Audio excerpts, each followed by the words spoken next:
उत्तर प्रदेश सरकार में दो ही ऐसे मंत्री हैं जो प्रदेश के ओबीसी और दलित वोटों पर बड़ा असर डालते हैं। उनकी खुद की अपनी ताकत और संगठन कौशल है। एक केशव प्रसाद मौर्य और दूसरा ओम प्रकाश राजभर।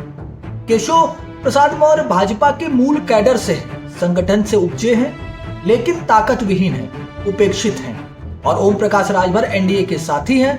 कब तक है ये इन्हें भी नहीं पता, लेकिन मुख्यमंत्री के बाद सबसे ज्यादा पावरफुल मंत्री है, किसी की नहीं सुनते।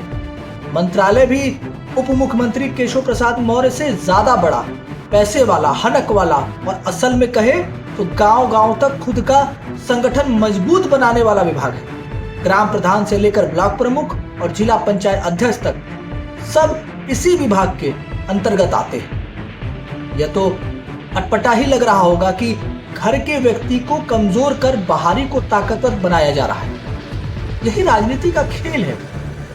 थ्री इडियट का डायलॉग भी तो यही है, दोस्त फेल हो जाए तो दुख होता है, लेकिन दोस्त टॉप कर जाए तो ज्यादा दुख होता है। आजकल यही केशव प्रसाद मौर्य के साथ भाजपा में भी हो रहा है। 2017 से 2022 तक अपने पीडब्ल्यूडी विभाग में किसी कार्यकर्ता को खाली हाथ नहीं जाने दिया। कुछ न कुछ जरूर दिया। इतनी जितनी ताकत थी उतना दिया, और कुछ को इतना दिया कि वो राज्यसभा तक पहुंच गए।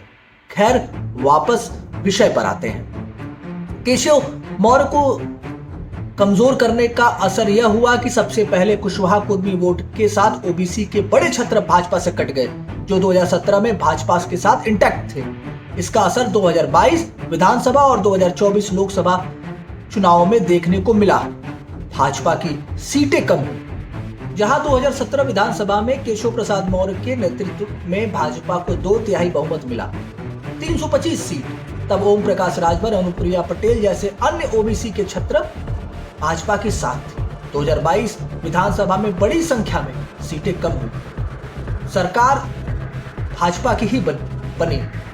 इस 2022 विधानसभा चुनाव में केशव मौर्य एकदम अलग थलग थे।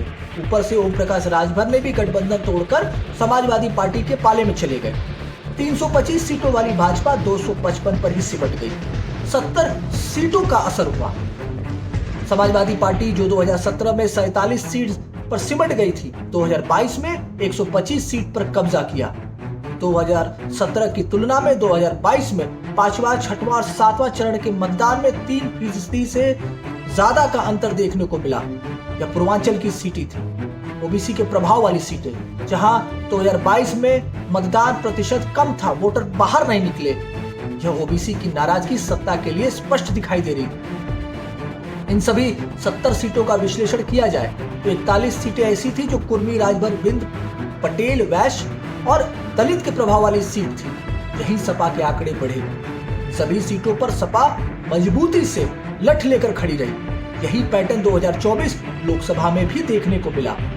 अखिलेश की समाजवादी पार्टी के पक्ष में कुर्मी और दलितों ने छप्पर फाड़ के वोट किया।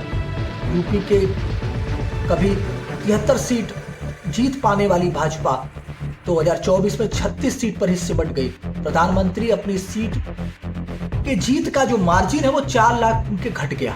बनारस लोकसभा की सीट बामुश्किल 1.5 लाख से ही प्रधानमंत्री जीत पाए, जबकि बनारस में मेयर, 7 सीट पर भाजपा विधायक और प्रदेश में 2 ओबीसी मंत्री भाजपा के। 2017 से 2025 तक का प्रदेश के चुनावी राजनीतिक पैटर्न का विश्लेषण किया जाएगा तो यह निष्कर्ष तय है कि अखिलेश के पीडीए का काट कोई दे सकता है तो वो केवल केशव प्रसाद मौर्य और ओम प्रकाश राजभर है, जिसके पास वोट मोबिलाइजेशन की शैली है, भाषा है, राजनीतिक समझ है, संगठन का लंबा अनुभव है, और वो फार्मूला है जो फिर से सत्ता पर काबिज होने में वर्तमान सरकार की मदद करेगा। अन्यथा सर्वे रिपोर्ट प्रदेश के मुखिया के टेबल पर पड़ा ही है।